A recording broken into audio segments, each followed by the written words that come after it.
La culture kanak ici, tout le monde fait la coutume aujourd'hui. Et elle est le fondement des relations entre les citoyens aujourd'hui. Elle donne du sens à la relation entre nous. Entre nous, même si on n'est pas des Kanaks.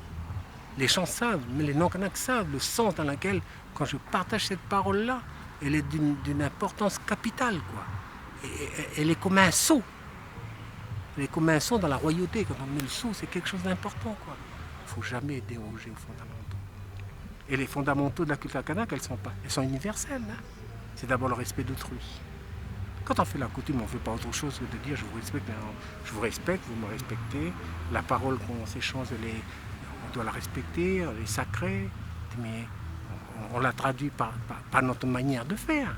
Mais ce sont des valeurs qui sont universelles, c'est les valeurs de l'humanité. On ne fait pas du folklore. Nous, on construit la vie.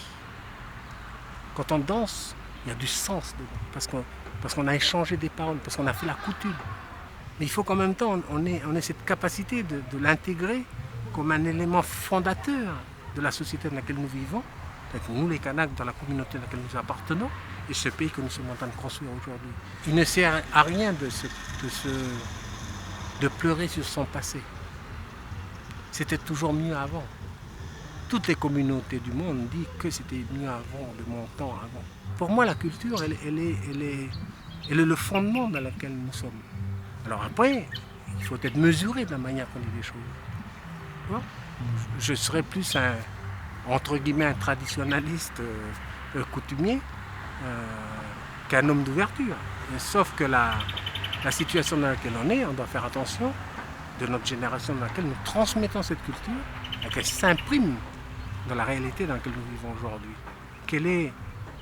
Comment chaque génération de Kanaks chaque génération traduit sa kanakitude. Comment je suis Kanak de mon temps. Si mes parents m'écoutaient, ils seraient scandalisés de ce que je dis. Je dis souvent comme ça, sous forme de boutade. Notre génération, on doit faire en sorte que même si le cocotier il pousse tordu, c'est rare qu'on trouve un cocotier qui est droit.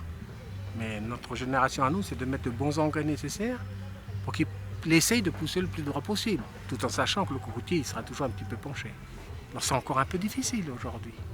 Nous avons le puzzle kanak qui est là, qui reste inachevé, parce qu'il y a besoin que le puzzle des autres cultures s'imprègne de ça, pour qu'on puisse, qu'on donne du sens au destin commun, tout ça. C'est pas simplement que des mots.